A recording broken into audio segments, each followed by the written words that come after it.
Such a cheerful note. Hello, everyone. Welcome to another episode of My want to say it? brain's an asshole. We should have a jingle. No.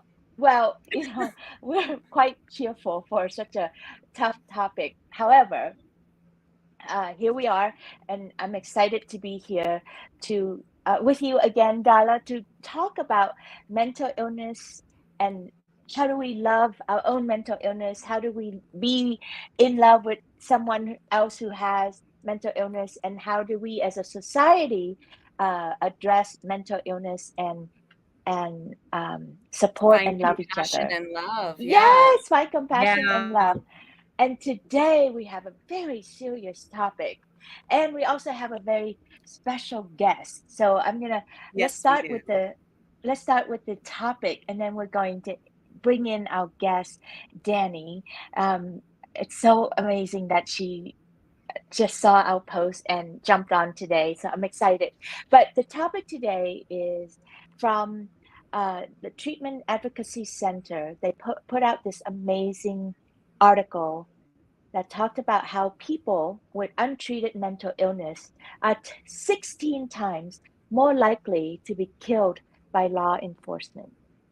16 times more likely to be killed by law enforcement. And then it goes on. There's more. Uh, so, a few stats. So, 1 in 50 US adults go untreated with severe mental illness. Untreated severe mental illness, not just a slight case of something, but Depression. severe. Yeah, depression. What else? What other severe mental illnesses? No, I meant it's a severe mental illness that they're talking about, not just a little depression. Right. Although So depression is not little either for those who have it depression, and yeah, it it can can be be really detrimental. huge Yes, for people, but yeah. but it's not detrimental to society. It's detrimental to you personally, right? And Correct. so Yeah. 1 in 50 US adults go untreated with severe mental illness. And I was just kind of like spacing that out so I can understand this a bit more. Like I'm thinking, okay, in a movie theater there would a small movie theater, maybe about 200 people in there. So there are at least two untreated severe illness person, Detrimentally. tormentor, right? Yeah. Yeah. And then at least 1 in 4 of these people, 1 in 4, that's a pretty high stat, but it can go as bad as half of these people will encounter the police and will end up dead. Fatal police shootings when that That's happens. significant. That's significant. And that tells us that, when people aren't acting right, they are also a target. Um, that it's scary for people to approach. But then the police are then not approaching, instead shooting.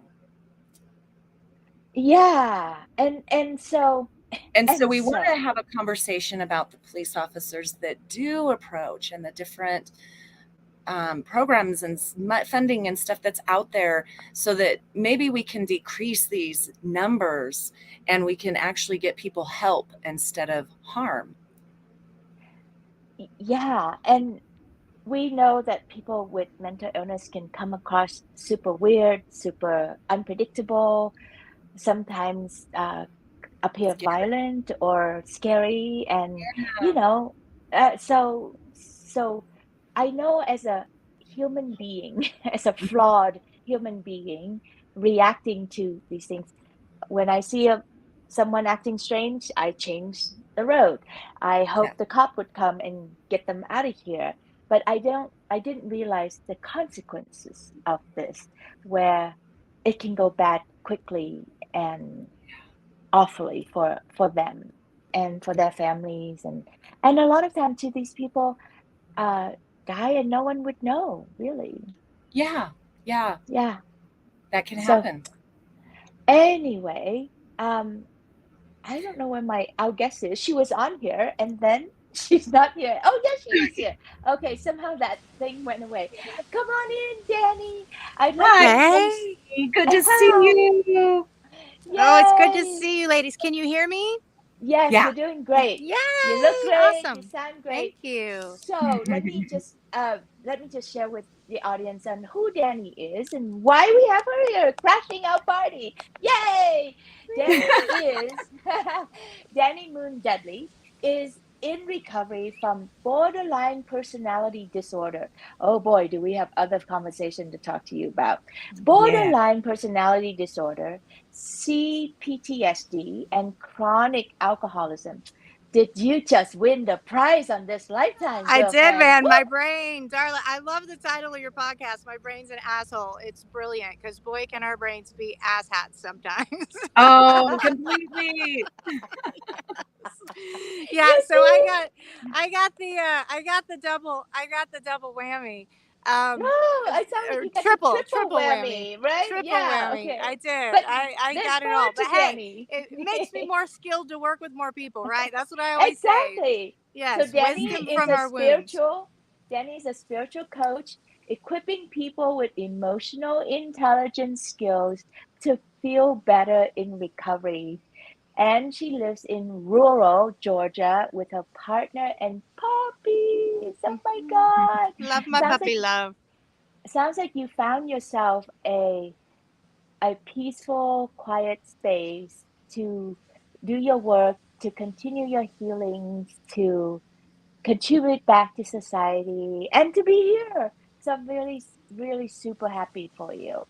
Thank you. Thank you. It's been a long 6 year, Darla and I have that in common, 6 year journey Yeah, of that's right. intensive um, ass kicking work, guys. It really has. But yeah, I found a sense of center and a sense of stability.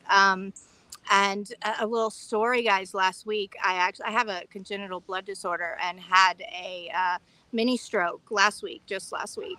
There's Yeah, more. It's like it gives yeah, you a sense there's of more. life. Oh yeah, it's like I'm talking to my mom. The doctors are amazed. They're like, "How are you still alive?" I've had 7 pulmonary embolisms now, add a stroke to it.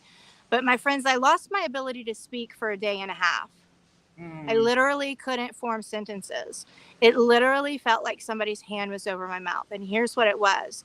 It was my spirit team telling me, never keep your mouth shut again. You have a voice and you will use it. I'm still here and I'm using my voice. And ladies, this is such an important topic because this Yes. criminalization of mental health does not have to happen. And there are ways to equip law enforcement with the skills and the tools to dissipate any aggression, any psychotic behavior, instead of escalate the behavior. What happened with Yeah. me? Go ahead. Yes. Don't you agree, Darla? Don't you agree? Yeah, I totally agree, and that leads us very beautifully into an article that May and I have been talking about and looking over in terms of the money that's being Funding? put forth, yeah, into Yeah. mental equipping um, law enforcement with mental health teams to go in and help de-escalate that and get that person to the right place. Yeah. There's So it's becoming a topic of awareness. You so know, That's the let's jails great are flooded. news. The jails are yeah. flooded. We can't keep Mhm. doing this. Yeah. Let's hear from both of you. You both have hands-on experience of encountering with police while you were having your episode or going through whatever you were going through. And what happened? Tell us. Who wants to go Yeah, first? I think Danny, you were I think maybe on that track. I was, and Yeah. Darla, what I love about your story is you have uh, examples of both healthy ways to be associated with when you're in crisis, and then non-healthy ways. I unfortunately did not have the experience of having any opportunities for people knowing how to handle me. Guys, some pieces of the story, this is the first time I've approached them. But it's so funny. I opened up this morning and I was like, where do you want me to serve today? And you guys popped up and I'm like, oh, okay, here's where we're going today. Got it. But what's so Yeah. funny is when you guys reached out to me, I was just in the middle of writing a post about being a convicted felon. Guys, I'm a convicted felon. My untreated, undiagnosed mental health disorder was severely, severely criminalized. When I was in the jail system, I had threats of my arms, legs, and neck being broken. When I told them I was hearing voices, this is how they handled it. I told them I was hearing voices. They put me in a room, cornered me in a room, and when I'm in psychosis, I don't like to be touched, and being cornered really makes me feel like lashing out. It was a I don't really think anybody likes that. yeah, yeah. Yeah. It gets much more violent. And so I was cornered. I was asked to strip in front of male police officers. When I requested female police officers, I was told there was none available. Stripped completely bare naked.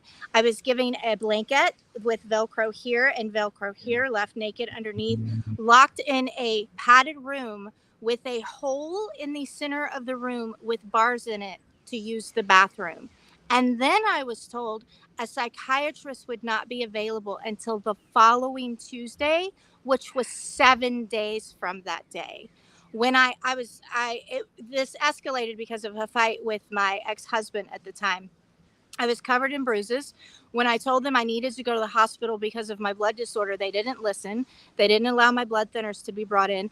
I got out of jail 2 days later and ended up in the hospital for 3 days with massive pulmonary embolisms in both lungs. So it was jail, hospital, rehab for me. Finally, though, you guys, in rehab, I got my diagnosis, and it was like a light bulb of, oh my gosh, my life now makes sense. A lot of people feel like their diagnosis is a label from them for them. For me, it was freedom for me because it was a starting place for my healing. It was like, okay, we know what's going on now. Now we're gonna, fight for the tools. But you guys, that was such a traumatic experience. I'm still healing from it. I was in Yeah. a Absolutely. yes, I was in Yeah. a mental health psychosis, and I train in martial arts, and one of the things that my sensei wants to do, and Darla, you and I have talked about this. There's a way to physically touch people that does not escalate aggression, and I'll give you an example. A lot of law enforcement like to grab. They grab real hard, and they Yeah. pull and they yank. You can simply take somebody by the arm and lead them gently with your two fingers. And I'm telling you, it's amazing physiologically what these things do to the body. So, not only having a mental health team come in, but having law enforcement trained in how to de escalate people that are in the aggression. Guys, I know it's scary. I have a diagnosis of BPD. BPD rage was a part of my diagnosis. It's terrifying, it's scary. You don't know what to do. We all need to be trained, but most importantly, you guys, we have to lead with love, empathy, and compassion. When I was in psychosis, it was not me. It was No, not me. it's And not. it's not. And And you're not in luckily, reality. You're not in no. the same reality as everyone else around you. And that can be No. so, it can be frightening for you, and then it can be dangerous for the people around you. Yes, yes. Now, luckily for me, Darla, you bring up a good point. I have been afforded the opportunity to get top-notch therapy. All my DBT, all my CBD. I had a team of 5 professionals. You know what? The reason I'm doing so well is I was afforded that top-notch therapy, and there's a Yeah. gap right now, and not everybody is getting help. And some of it is the stigma of coming forward. I'll tell you, last week when I had my mini stroke, depression and apathy hit first. And the minute that apathy hit, I was like, oh gosh, I had a plan in place. I knew to reach out for help right away. And I'm so glad that I did. But so many people are afraid to reach out because of the stigma, because of the judgment, because of the misunderstanding. This And has the got to shame and stop. embarrassment of having a mental Yes. illness. Like it's just in you to have that because society has put a label on mental illness of this is bad, this is dirty, this is wrong. Well, and Darla, my behaviors were Eh, humiliating. It was Yeah, mine too. humiliating. Yeah, I was really embarrassed. May can tell you all about that, how long it took me to get Yeah. through that And shame of then, humiliation. because I live in a small town, the episode got put in the second page of the local newspaper to top everything off with my mugshot. It was so, I didn't show my face. I cut my hair, I dyed it thinking nobody would recognize me, and I didn't go out of my house for 2 years. oh, baby. Mm-hmm. Oh, I'm so Yep. sorry. On behalf of society, on behalf of your town, on behalf of all of us ignorant people, I'm so sorry. I'm so sorry Thank that you. we didn't know how to Get you respect help. you. Well, Thank to you. respect what is going on for you. We didn't know how to deal with it. We didn't know how to get help. And then we public shaming you Mm-hmm. that, it's kind of like a rape victim that get raped again by society and by the court system and everything else in there. And It was a and for huge 2 violation, years, and yes. I never got one. I took a plea while I was still mentally unstable. I was not in mental capacity to make that decision at the time.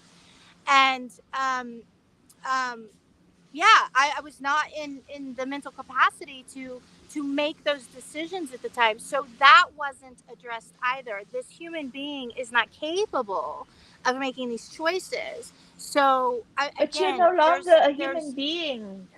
Mm-mm. That's the problem, right? You're a You number. are now you're strange, you're some beast that we need to control, get rid of, manage, and my contain, and lawyer put out of told me the sight. truth that That's yeah, my lawyer told me the truth doesn't matter now, nobody wants to hear it. That was straight out of my lawyer's mouth, because I was yeah, like, right, I yeah. haven't got to tell my I never got to speak the truth of There's how I no ended up in voice. that situation. Yes. There's no Yes. voice. Yeah. You Let's Yeah. lose your let's voice. speaking of there's no voice, let's hear from Darla. I'd like to like shift this one step further, which is Darla, tell us about the episode where you actually had it done well, where you had an episode and things went well. And Yeah. this is what you're advocating for society, and this is what you want to bring this I'm conversation to so point passionate about going this. this way. Yeah. Yeah. I'm so passionate about this because I did get the opportunity to see this done right. And what happened was that I was in a total psychotic state. I was traveling from Colorado to California, and um, Were you I driving or were you I on the was bus? driving. Yeah, I was driving. Oh God. Okay. So Episode I was and in the driving. Keep going. You're yeah doing great. yeah. So I was in the parking lot of a convenience store when a SUV pulled up next to me. And over to my car came a woman dressed in regular clothes Hang on a and a second. uniformed officer. Hang on a second. Is there a noise in your background, Danny? Is there There somebody is. You want me to cutting turn? wood? Do you want Let me me to Close turn? the mute window. myself. Yeah. Ah, yes, better. Go ahead, Oh, Darla. okay. I thought it was Ah, maybe mine. no. Okay, so there was a woman dressed in regular clothes and then a uniformed officer. And they came over to my window and they said, "Are you okay?" And I said, "No, I'm not. They just stopped me at the border patrol and took a bomb off the bottom of my car." So they immediately knew something was off. And something to know about me is that I have my diagnosis tattooed on my arm. So After the first few incident that did not go well, so she showed off this big old tattoo on her let's see if forearm. I can get it. Yeah, there you are. The bigger, I mean, it's big, guys. If you're listening to this, imagine the full Quarter forearm is sleeve. tattooed with big red letter, with flame, with like, look here, asshole. Oh, sorry, look here. Go ahead, Dala. Yeah, so I showed him my tattoo, and I don't know how intuitively I knew to do that, but I had gotten a tattoo for that very specific reason because I never wanted to go to jail again, and I never should be in jail again. Mm. So I showed them the tattoo and they said, "Do you need to go to the hospital?" And I said, "Yeah, I think I really do." And the female that was there, the woman that was there, just said, "Okay, just come to the back of the car and we're going to take you to the ER and get you some help." And, the whole trip there, I was delusional that they were kidnapping me and all my nightmares were coming true. And, but they had me in the back of this very safe SUV where I couldn't hurt them. And they didn't hurt me. And I was taken to the hospital. I was treated. I lost days. I don't know. I don't remember ever going into the mental health hospital inpatient. But I ended up there and spent some time in there and got them to discharge me, even though I was psychotic still. So Wow. my message to the world about this is there are right ways to do this. And we've got to get the professionals on board. We've got to get the people who have experience in these police departments so that they can de-escalate and handle the mental health cases, because sometimes they're really obvious. If you're delusional, you're saying things that are not real. And so those things can be identified in people. Or when the phone call comes in and my spouse is having a psychotic episode and they're breaking things, we got to approach that as a psychological issue and not a criminal issue. We are not criminals if we're not out there stealing and, doing all these other things. If we're having an episode, that does not make us a criminal. It makes us a mental health patient that needs treatment immediately. I just had another thing that flashed by is I'm looking at us on screen right here, three light-skinned women. You both are white women, right? Yeah, And we don't have a black person on here talking about that also. Like, that would what's be it a like great for, oh conversation. my God, right? What's it like Yeah, for a black person who's already at the a huge target. deficit, a target, I forget the name, but like, anyway, and then to couple that with mental illness that they're going through, sure And as how they are hell, treated by law yeah, enforcement with that right. extra, yeah, I don't know the word Yeah, either off the top of my head. stigmatism, uh, oh God. The See, mental stigma. health, it's happening. It's the brain doesn't work as fast as it used to work. That word that, when you profile, when Yeah, you there we go. profile for certain behaviors and everything. And so there's that add to that. So police shooting of mental illness and mentally ill people unnecessary and is not where we want to get to go. And we both are attesting to that. There are so many better ways to do this than seeing people as criminal that you need to put down, put away. And that doesn't help the system. It doesn't help them to heal. It doesn't Mhm. help anybody. Yeah, It's cruelty. it is cruelty. And, the history of how this has come to be is that decades ago, they started to get rid of mental health institutions. I think And it was under Ronald Reagan in the 80s because I it started remember in the in my 60s. neighborhood. Yeah. Yeah, but it got really, I mean, they defunded at that point in the 80s. But go ahead. Yeah. And that was it. That was the end of it. I remember in living in California, there was this area where it was called Agnew Hospital. And, you know, big tall building, and we drove by and it's like, oh, that's where the crazies live. I knew nothing. I'm just gonna allow my ignorant voice to speak. Like, this was me then, right? I didn't know. I was scared. I just hope I never go there. But then something happened, and then that got closed down. The hospital got taken down. The lands are sold. Now it's development of beautiful, expensive houses and condos, and all of that service went away. And I knew nothing. I didn't know the ramifications of that.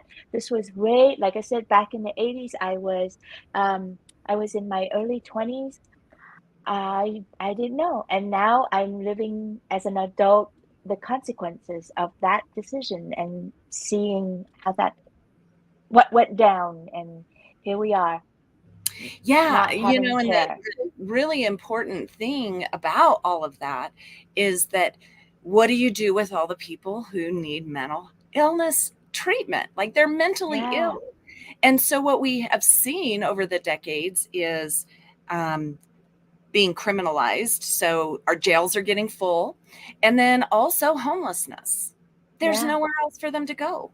And I had a yeah, period of homelessness and um, I had no idea where to go. And there's what do we do? We just lose people and they end up on the streets and nobody ever finds them.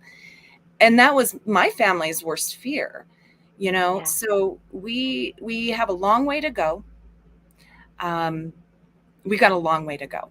I And have I have something hopeful to share. yes, Well, hopeful, maybe not. Maybe I was recently in Barcelona, and while I was there, I stumbled on this place. I was lost, and I looked up, and this ginormous corner of this block full of just amazing, beautiful building. I thought it was a church at first, and then it wasn't a church, and then I thought it was like a library or a parliament or something important, and it wasn't. So I decided to go in and give myself a tour of this place, and it actually was a hospital that was built back in, oh gosh, years it's so bad, maybe 1800 or something like that, way back when. And the person that built it and fundraised and championed this cause, he believed that people get better because they are treated well and in beauty rather than in institutions and in jail. People who are in institutional buildings and jail, they get sicker. They're just walking to it, they look at it and their whole body just gets sicker. But when and you it's so enter a place, inhumane. yeah, and but when you enter a place that is beautiful and heavenly and amazing, your body wants to heal, you want to live.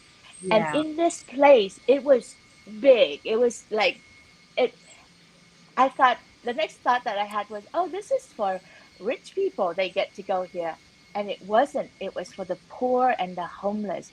And in there, there were places for to deal with cancer, heart disease, etc., and mental illness and everything. It was so amazing to see this innovative vision that they had centuries ago, not decades, not years. And how did we go so wrong? How did we go so far away from this vision? I want to bring it back. I want to talk about it. I want everyone to see this place because it's so beautiful, and it's in Barcelona, Spain. It's accessible. Since then they have outgrown the place, and now there's bigger facilities in the back, but it's still there for people. Well, It's and Well, so you bring up a inspiring. very vital point that other societies and cultures look at mental health differently. It is treated differently. People are eased through the process, walked through the process of their psychosis into coming into the beauty and the acceptance of how their brain is built and designed. So you bring up a very vital point. Can we look to other places for ways Are to there help are there other solve countries this? that treat people better than the way yes. we do? Yeah, Like in which some country? cultures, they're mentally ill or What honored. And those, culture? I don't know off the top of my head, but there are See, many, many cultures no, where, we are going to research this. yeah, we I can. disagree with you. I think there's a lot of inhumanity about this. I There come from is. Asia and we suck at treating mental health people. We shove them away, either shove them back into their family to take care of or lock them up. You don't even see them. Handicapped people, mental ill people, So I want to know which culture really Yeah. does a good job at this thing. Yeah. I'm happy to look that Because up. That is so yeah, I interesting. want to learn. I want to talk about it because as humans, I, we suck. Yeah. And yeah, there's End of the cultures show. We where suck. The mentally ill are revered, and they're the Mhm. shaman, and they're the Yeah. healers. That happens in a lot of cultures that we don't talk about. Still, I Still, want to know. Let's yeah, go find it. yeah, Yes, many All many right. shamanic All right. cultures call mental health crisis the birth of a healer. You yep. know, the birth of a healer. Yep. But are they still alive or did we kill them off? That's what I Oh, want to they're know. alive and well. Yeah, they're All right. still alive and well. Yeah. And Okay. I wanted to add on to what Danny said, and that is, you know, mental health treatment is not as accessible as we think that it is. And I also have had the privilege of, enough family support to get me, good treatment, solid treatment. And not everyone can afford that in different ways, whether it's not having family support or not having their own resources. And so I just want to really encourage people, as a side note to this important conversation, that there is free help out there. There are 800 numbers out there. And if you check around for your mental health clinics, because some of them are really good. I've been a part of one for 6 years, and it's been fantastic. Awesome. On that note, we say adieu for today. Danny will come back in a future episode on other topics that is very relevant. I'm so excited. Good to meet you, Danny. Thank you for being part of the team, and I look forward to having you on anytime you're available. And thank you, Thank you so Darla, much. It for was an honor today. you are Thank most you, welcome. And Danny. Thank you for your do contribution. share your link to your post to our Facebook post that we I want to read your article also. And everyone else, thank you for listening. If you love this show, please like, please share, please talk about it. Please subscribe. If you can find us on YouTube, you can find us on Spotify. My brain's an asshole, and Apple. We are trying to get this out there as much as we Instagram, can. So Facebook. Instagram, Yeah. yes. And if you have a topic or if you want to be a guest on the show and you have something to say about this, bring it on, sister. We are here for you.